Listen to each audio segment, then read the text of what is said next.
Hello friends, welcome to my channel Happy Homemaker-Radha.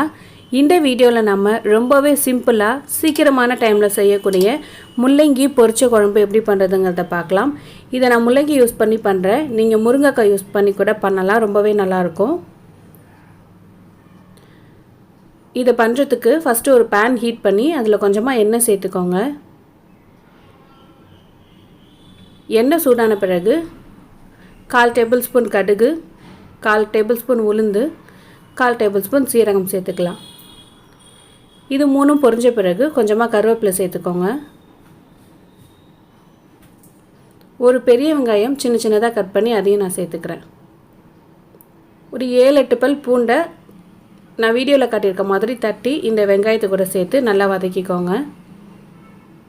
நல்லா வதங்கின பிறகு ஒரு தக்காளியை சின்ன சின்னதா கட் பண்ணி அதையும் சேர்த்து நல்லா வதக்கிக்கலாம். முள்ளங்கியை நான் இது மாதிரி தோல் சீவி ரவுண்ட் ரவுண்டாக கட் பண்ணி வச்சுருக்கேன். அதையும் இது கூட சேர்த்துக்கிறேன். இப்போது இது எல்லாத்தையுமே நல்லா ஒன்று சேர்கிற மாதிரி வதக்கி விட்டுருவோம். காரத்துக்காக நான் ஒரே ஒரு டேபிள் ஸ்பூன் மிளகாத்தூள் சேர்க்குறேன். உங்களுக்கு எந்த அளவுக்கு காரம் வேணுமோ அந்த அளவுக்கு சேர்த்துக்கோங்க. 1 டேபிள் ஸ்பூன் மிளகாத்தூளுக்கு 2 டேபிள் ஸ்பூன் மல்லித்தூள், 1/4 டேபிள் ஸ்பூன் அளவுக்கு மஞ்சள் தூள் சேர்த்துக்கிறேன். இதுக்கு தேவையான அளவுக்கு உப்பு சேர்த்துக்கலாம். முள்ளங்கி ரொம்ப காரத்தை இழுக்காது, ஸோ கம்மியாக தான் சேர்க்கணும்.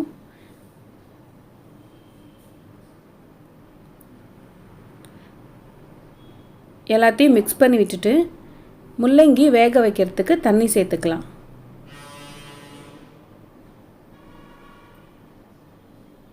இதுக்கு ரொம்ப நிறைய தண்ணி சேர்க்கக்கூடாது. ஏன்னா முள்ளங்கி நீர்க்காய் அப்படிங்கிறனால உங்களுக்கு சீக்கிரமாக அந்த தண்ணியெல்லாம் அப்சர்வ் பண்ணாது. ஸோ கொஞ்சமாகவே சேர்த்துக்கோங்க.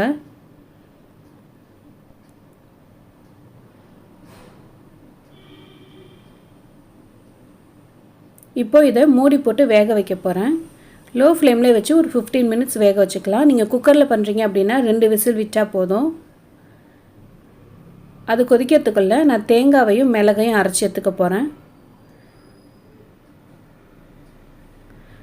2 சோம்பு கூட நீங்கள் இதில் சேர்த்துக்கலாம் தேங்காய் அரைக்கும் போது. இப்போ பார்த்தீங்கன்னா முள்ளங்கி நல்லா வெந்துருச்சு. வெந்ததில் நான் தேங்காய் அரைச்சிருக்கிறத சேர்த்துக்கிறேன். குழம்பு கெட்டியாக இருக்குது அப்படிங்கிறனால நான் கொஞ்சமாக தண்ணி சேர்த்துக்கிறேன். நம்ம ஸ்டார்டிங்லேயே நிறைய தண்ணி சேர்த்துட்டோம் அப்படின்னா நமக்கு அளவு தெரியாமல் போயிடும். ஸோ ஃபஸ்ட்டில் நான் கொஞ்சமாக தண்ணி சேர்த்துட்டு தேங்காய் சேர்க்கும் போது கொஞ்சம் அதிகமாக எனக்கு எவ்வளோ தேவையோ அந்த தண்ணி நான் சேர்த்துக்கிறேன். தேங்காய் சேர்த்த பிறகு ரொம்ப நல்லா கொதிக்க விடக்கூடாது. லைட்டாக ஒரு கொதி வந்ததும் நம்ம கேஸ் ஆஃப் பண்ணிட வேண்டியது தான். ரொம்ப சிம்பிளான அண்ட் சூப்பரான முள்ளங்கி பொரிச்ச குழம்பு ரெடி ஆயிடுச்சு. கண்டிப்பாக நீங்களும் இதை வீட்டில் ட்ரை பண்ணி பாருங்கள். என்னோடய சேனலில் வர வீடியோஸ்லாம் உங்களுக்கு பிடிச்சிருக்குன்னா மறக்காமல் சப்ஸ்கிரைப் பண்ணிக்கோங்க. நன்றி.